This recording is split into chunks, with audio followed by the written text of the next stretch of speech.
शाखा है ना जी एस्टेब्लिशमेंट की स्थापना शाखा और अकाउंट शाखा, इन दोनों की ही होता है। वो अटेंडर रजिस्टर चेक करके दे, जी उसकी अटेंडर रजिस्टर में उसकी जो क्या नाम है ज्वाइनिंग थी, अब उसके आधार पे वो सैलरी बना के लेके आए मेरे पास, क्योंकि उसने जो कर्मचारी ने ज्वाइनिंग दी थी ना, उस आधार पर उसकी सैलरी बन गई। उन लोगों ने ना तो अटेंडर रजिस्टर चेक किया, आपके पास फाइल आई थी? रूट हमारे पास सारे टोटल जो जितने मैं आपसे जो सवाल हाँ। पूछ रहा हूँ, क्या फाइल आपके पास आई थी? वो बिल्कुल आती है। आपके कोई सिग्नेचर हुए थे? हाँ बिल्कुल होते हैं। आपकी लाइबिलिटीज नहीं थी कि आप उसमें देखते कब ज्वाइनिंग? ऐसा देखो, कोई भी सैलरी का इश्यू आता है, वो सैलरी पूरी ओके सारा कुछ आता है, उस पर तो हमारे सिग्नेचर होते हैं सारे। एक एक सैलरी को हम वो नहीं करते, कैलकुलेट नहीं करते, वो सारा कैलकुलेट करके उनके साइन होकर मेरे पास आती है। कहीं कानून में ये लिखा है कि आप देखो मत, साइन करते चले जाओ? नहीं देखो, सैलरी तो निकल रही है, किसी की भी आ रही है, किसी की भी जा रही है। सैलरी तो पर मंथ ही निकलती है ना जी।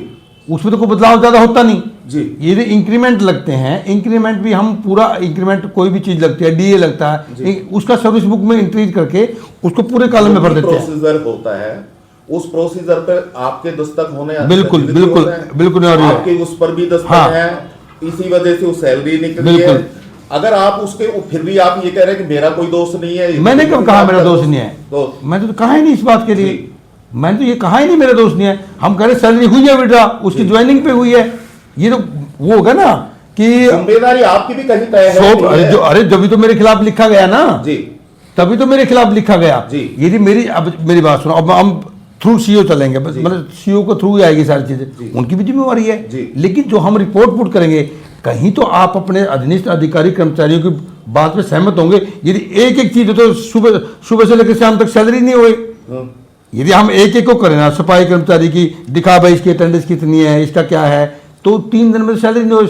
600-700 कर्मचारी हैं। चलो आप इस बात को भी छोड़ दीजिए, आप ये बता दीजिए कौन रिस्पॉन्सिबल था इसका? रिस्पॉन्सिबिलिटी सबकी रिस्पॉन्सिबिलिटी है, हमारी सबकी थी। हाँ सैलरी मानते हैं, हमने मना तो नहीं किया मैंने। यदि डीएमसी साहब भी मेरे को शोकॉज करते, मैं उसको मना नहीं करता, बिल्कुल सैलरी निकली, मैं आज भी कह रहा हूँ। हाँ, जब उस आदमी ने बीच में ज्वाइनिंग दी, उसी से ब्याह पे सैलरी निकल गई। ये क्लरिकल मिस्टेक है, इसमें किसी ने मेरी बात सुनो, इसमें किसी प्रकार का गमन नहीं होता। यदि मान ले वो सैलरी वो अब भी जमा नहीं कराता, अगर ये मामला नहीं उछलता तो ये शायद नहीं उसके संज्ञान में थी मामला, मेरे संज्ञान में आ गया था मामला। जब अगर जेई साहब छुट्टी चले गए थे, अवैतनिक छुट्टी चले गए, कहाँ छुट्टी दो ना, तो कैसे चले गए वो? देवता मेरे को क्या डिपार्टमेंट 4 महीना सर नहीं, डीएमसी की ड्यूटी नहीं है, उसके पास छुट्टी सैंक्शन की। तो आपके पास, आप डीएमसी तो वहां बैठे हैं, आपके पास आप रोज काम दे रहे हैं।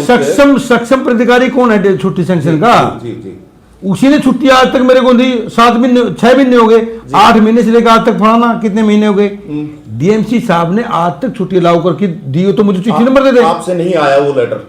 उनसे नहीं आया मेरे को, आपके पास नहीं आया। तभी तो दिक्कत। जब 4 महीने 5 महीने चलो नहीं आया होगा, 4 महीने जब आपका कर्मचारी यहाँ उपस्थित नहीं था, तो कहीं पता नहीं क्या किस तरह से अनुपस्थित है, कहाँ चला गया? मैंने मेरी नॉलेज में था ना, मैं भी अलाउड करके भेजिए छुट्टी मैंने जी। ये मैं भी अलाउड करके तो भेजी है मैंने छुट्टी। अब डीएमसी साहब ने कितने दिन की छुट्टी दी वो तो नहीं आया मेरे पास, उल्टा जी 4 महीने की दी है, 2 महीने की दी है, 1 महीने की दी है। ये तो वो 17 को ज्वाइन करे उस टाइम तक की दी है, मेरे पास तो नहीं आया। अब मेरे उच्च अधिकारी में तो शो कुछ भी नहीं कर सकता ना उस चीज़ का, तो शो को तो वो करते। हाँ, जब हमने मैं भी अलाउड करके छुट्टी भेज दी थी तो डीएमसी साहब के कार्यालय से विद नियम कि विदाउट पे और इसको सर्विस बुक में इंदराज किया जाए, ये आता है। यदि डीएमसी साहब की पावर है तो ठीक है, नहीं यदि किसी की छुट्टी में डायरेक्टर की पावर है तो डीएमसी साहब डायरेक्टर को लिखते हुए कॉपी मेरे को करेंगे कि वहाँ मैंने भेज दिया, लेकिन इसका ये स्पीड के से लेके स्पीड तक छुट्टी। जैसे सीसीएल लीव होती है हमारी, चाइल्ड केयर लीव, उसमें पूरी मेंशन है लेडीज के लिए, तो छुट्टियाँ भी हैं उस। और एक अवैतनिक अवकाश के अलावा सभी अवकाशों में जो ईएल है, जो मेडिकल लीव है, सब में वेतन अदायगी की जाती है। चलो ये छोड़ दीजिए, एक प्रताड़ित करने वाली बात है। जिस तरीके से डीएमसी साहब ने निदेशालय को लिखा है, तो कहीं ना कहीं क्या आपको लगता है कि कर्मचारी के साथ को प्रताड़ित किया गया है? मैं खुद प्रताड़ित हुआ हूँ जी। मैं खुद डिप्रेशन की गोलियां खाई हैं 2 महीने 3 महीने। मैंने खुद रिजाइन लिख के दिया, डीसी साहब ने वापसी करवाया जी। मैंने बताओ किसी पत्रकार को बताया हो, बता दो। एक पत्रकार प्रताड़ित कर रहे हैं आपको? माँ बहन की गालियां देना प्रताड़ित नहीं होता क्या जी? अधिकारी का अधिकार क्षेत्र है, मेरे से अधीनस्थ कर्मचारी हैं, मेरे ये इतनी बुजुर्ग लोग हैं मेरे सेवादार, वो अपने घर के मुखिया हैं।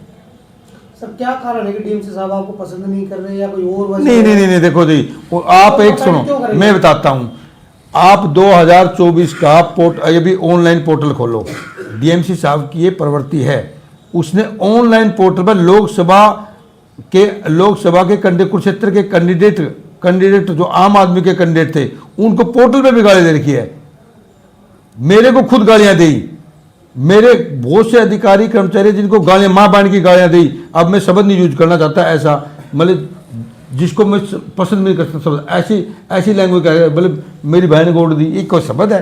उनके खिलाफ कोई आपने लेटर लिखा? सर मेरी बात सुनो, कई सर हमने उनको हम तीनों सेक्रेटरी और एक्शन साहब हम रिक्वेस्ट करके आए थे, सर देखो ये छोटे कर्मचारियों को जो चीज़ आप कर रहे हो ये अच्छा नहीं है, कभी माँ की बहन की गालियाँ देना, कभी प्रताड़ित करना, कभी ऐसे गंदे शब्दों का उपयोग करना, कभी कुछ करना, ये शोभा नहीं देता। एक ये आपका परिवार है, आप मुखिया हो, थपकी मार के ये प्यार से भी काम ले सकते हैं, किसी का समाधान नहीं है। अब राहुल को गला पकड़ के उसको कुर्सी पर फेंक दिया, ये कहाँ की मानवता है? वो रात को मैंने नहीं बुलाया, रात को 9:30 बजे आया, उसका नंबर ले लो आप, नोट उसका कर लो, ठीक है। अब छोटा लवकुश है, अब लवकुश ने मेरे को नहीं बताया, मुझे भी कहीं से पता लगा, उसको बहन की गाली देकर 2 घंटे बिठाए रखा वहाँ पर, फिर माफ़ी मांगते रहे, उससे क्या फ़ायदा?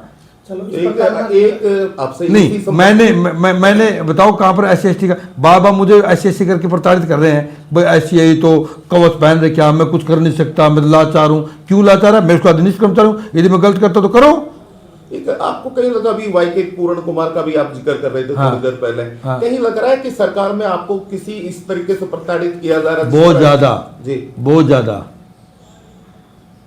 ठीक है। जितने मेरे आसपास के डिस्ट्रिक्ट DMC ना, सबको इसने कहा कि मेरा EO तो फलाना का रिश्तेदार है, मेरा EO तो चमार है, SC एक्ट लगा देगा। जींद के DMC, जज्जर के DMC, किसको नहीं कहा? और मेरी और भी DMC में कहना चाहता, भाई वहाँ मीटिंग में गए थे, वहाँ बैठे सुशील काम करना पड़ेगा भाई, ये SC/ST वाला मामला चलेगा। क्यों भाई?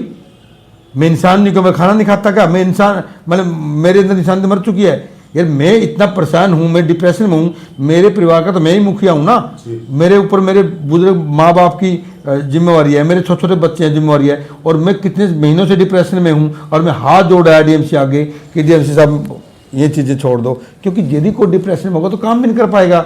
आपने अधिकारी, उच्च अधिकारी भी है, सरकार भी है, तो आपने कहीं उनसे कोई लिखित में या किससे शिकायत? सर जब DC साहब से बड़ा उच्च अधिकारी कौन है डिस्ट्रिक्ट में? जब DC साहब ने कंप्रोमाइज करा दिया, DMC साहब ने वहाँ माफ़ी मांग ली, और मेरे आगे फिर ऑफिस में आके माफ़ी मांग ली, तो मैं कहाँ जाऊँ? अब आपको मैं 10 गाली दे दूँ और फिर मैं सॉरी बोल दूँ?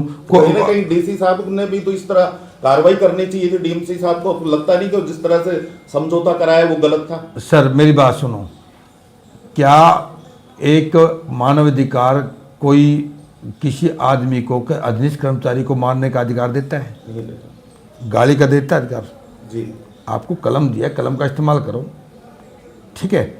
और अपने ऑफिस, अब इन्होंने क्या किया, शुक्रवार को 3 महीने की पुरानी मेल सारी मेरे को भेज दी,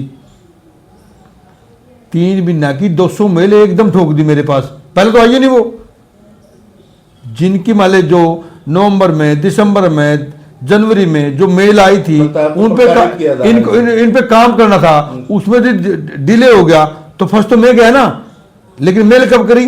शुक्रवार को, इस शुक्रवार को।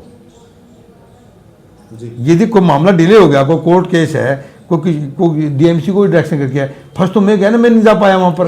लगातार अगर बात कर ले, जब से आपने ज्वाइनिंग की है, लगातार आप पर भ्रष्टाचार के या दूसरे तरीके के आरोप लगाए जा रहे हैं, इसके पीछे किस तरह के दिखते हैं? आप क्यों लगाए जा रहे हैं? क्या सत्यता है इसकी? आप 8 महीने का कार्यकाल है, किसी भ्रष्टाचार के मामले में कोई प्रूफ हो पाया है? जी, किसने लगाई? जांच ही नहीं हुई तो किसने लगाई? जांच तो मेरे से पहले की चल रही है, मैंने तो कोई जांच की ही नहीं, मेरे टाइम में जांच ही नहीं की, मेरे ऊपर कोई कंप्लेंट आई तो नहीं कि मैंने भ्रष्टाचार इस मामले में किया है। कौन मचवा रहा है ये जिस तरीके से? मैंने आपको, आप बड़े प्यार से सुन, मुझे पता था, बाद में बाइट करो, बड़े प्यार से सुन रहे थे आप। और सुनो, जो आप चीज़ जो कहना चाह रहे हो, मैंने स्पष्टता से कहा कि मेरे ऑफिस के कर्मचारी जो लगातार ऐसी गतिविधियों में सम्मिलित थे, जिनके बाहर दलाल थे, जी। जो दलालों के माध्यम से काम करते थे, उनको मैंने उन चीज़ों से हटा दिया। जी ठीक है, अब तकलीफ किसकी होगी? अब मेरे ऑफिस में मुझे तो पता नहीं कौन सा प्रॉपर्टी आईडी किसने ये 10 बार रिजेक्ट हुई है, और ये एक फरीदाबाद के पत्रकार को पता है। जी कौन बताएगा? मुझे तो इसका प्रॉपर्टी आईडी नहीं पता, मुझे एरिया नहीं पता इसका फिलहाल तो, क्योंकि मेरे सामने जब आएगी संज्ञान में, जब भी तो है। एक फरीदाबाद का पत्रकार छाप रहा, तो कौन दे रहा है इंफॉर्मेशन? आपके लीक कर रहे हैं। चलो पूछ लो क्या। सर पे से पानी जा रहा है जिस हिसाब